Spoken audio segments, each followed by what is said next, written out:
여러분 안녕하십니까? 오늘 또 참으로 좋은 날입니다. 그리스도의 평강이 여러분 영혼 속에 충만하시기를 바랍니다. 저는 오늘 여러분과 함께 창세기 12장 1절로 3절의 말씀을 가지고 위대한 삶과 꿈이란 제목으로 은혜를 나누고자 합니다. 오늘날 이 세상에는 수없이 많은 사람들이 각자 나름대로의 꿈과 계획을 가지고 살아가고 있습니다. 그래서 그 꿈을 성취하기 위하여 자신들이 처한 환경과 조건을 이용하면서 힘써 노력하고 있는 것입니다. 그러나 만약 이와 같은 꿈마저도 없는 사람이 있다면 그 사람은 결코 성공적인 삶을 살 수가 없습니다. 내일에 대한 꿈과 소망이 없이 사는 사람은 그야말로 자멸하는 인생이요 버려진 인생을 살 수밖에 없기 때문입니다. 성경은 꿈이 없는 백성은 망한다고 했습니다.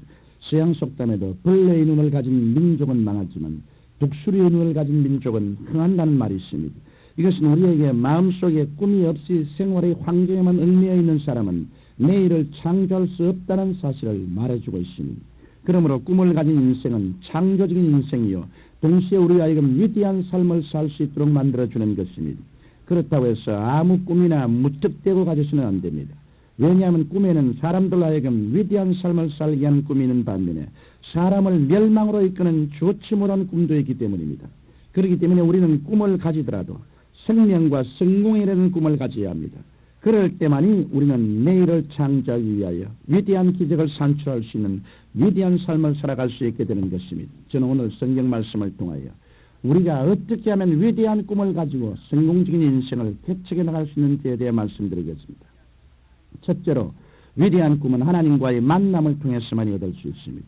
천지와 만물을 지으시고 운행하시는 창조주 하나님과의 만남을 통해서 우리의 생각과 마음이 변화할 때 그때 우리는 위대한 꿈을 가질 수 있습니다. 그렇지 않고 계속 죄악의 진흙탕 속에 머물러 있으면서 위대한 꿈을 얻겠다고 한다면 그것은 마치 우물에 가서 숭늉을 달라고 하는 것과 마찬가지입니다. 왜냐하면 죄 가운데 머물면서 하는 생각이란 온통 세상적인 욕망과 탐심을 이루는 것이기 때문인 것입니다.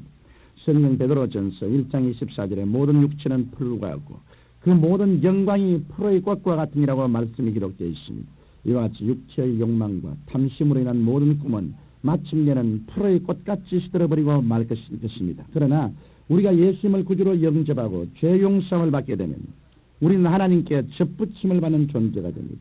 그렇게 될 때 하나님께로부터 천국의 부유한 꿈이 흘러들어오고 영생의 꿈이 흘러들어옵니다. 그리고는 썩지도 않고 시들지도 않는 귀중한 소망이 우리에게 들어오고 곧 이어 삶의 위대한 꿈이 우리를 점령하게 되는 것입니다. 그러므로 위대한 꿈을 가지기 위해서 우리는 먼저 하나님 앞에 나와야 합니다. 그리고 예수 그리스도를 통해 죄 용서함을 받고 우리가 가진 모든 것을 주님께 의탁할 때 우리들의 심령 속에는 위대한 꿈이 횃불처럼 타오르기 시작하는 것입니다. 둘째로 우리는 하나님의 말씀을 통해 위대한 꿈을 가질 수 있습니다. 우리가 성경을 통해서 볼 때 위대한 꿈을 가졌던 사람들은 모두가 하나같이 하나님의 말씀을 소유했던 사람들이었습니다. 아브라함은 그 나이가 75세에 이르기까지 그저 평범한 삶을 살고 있었습니다. 그런데 환경에 접어들고 있던 그에게 새로운 인생이 펼쳐지기 시작하였습니다. 하나님께서는 창세기 12장 1절 이하에서 내가 너로 큰 민족을 이루고 내 이름을 창대케 하며 복의 근원으로 삼아주겠다는 말씀을 통하여 그에게 위대한 꿈을 심어주셨습니다. 아브라함은 비록 노쇠에 가는 나이였지만 이러한 하나님의 말씀 위에 크게 변화되었습니다. 그 결과 그는 이스라엘 민족의 조상으로서 믿음의 조상이 되었을 뿐 아니라 하나님의 벗이라고까지 칭함을 받게 되었던 것입니다. 이것은 모세도 마찬가지였습니다. 모세가 하나님께 부름받은 당시 그의 나이는 80세였습니다. 미디안 광야에서 40년간 양을 치는 목자로 세월을 보내면서 그는 패기와 자신감을 상실한 무력한 노인에 불과했습니다. 그러나 그에게 하나님의 위대한 말씀이 임하게 되자 그는 놀랍도록 변화되었습니다. 성경 출애굽기 3장 10절에 보면 이제 내가 너를 바로에게 보내어 너로 내 백성 이스라엘 자신을 애굽에서 인도하여 내게 하리라는 말씀이 들려왔습니다. 바로 이 말씀을 통해서 위대한 꿈이 모세에게 주어졌던 것입니다. 그 결과 모세는 이전의 무기력했던 상태에서 벗어나 당시 세계의 대제국이었던 애굽까지도 굴복시키는 위대한 삶을 살게 되었던 것입니다. 그러므로 오늘은 우리도 창세기부터 요한계시록에 이르기까지 66권의 성경 말씀을 통해서 위대한 꿈을 가질 수가 있습니다. 우리가 주야로 하나님의 말씀을 묵상하며 더욱더 열심히 공부하면 할수록 하나님께서는 위대한 꿈을 품을 수 있는 말씀을 우리에게 허락해 주십니다. 그래서 우리가 해야 할 일이 무엇인지 그리고 가야 할 길이 어딘지를 가르쳐 주는 것입니다. 그럴 때 우리는 하나님의 뜻을 이루는 위대한 삶을 살아가게 되는 것입니다. 셋째로 우리는 믿음을 가지고 그 꿈을 밀고 나아가야 합니다. 이제 우리가 하나님과의 만남을 통해서 또 하나님께서 주신 말씀을 통해서 확실한 꿈을 가지게 되었다면 우리는 그것을 믿음으로 힘차게 추진해야 합니다. 우리에게 하나님께서 주신 꿈이 주어졌다 해서 모든 환경이 순조롭게 될 것이라고 생각하면 큰 오해입니다.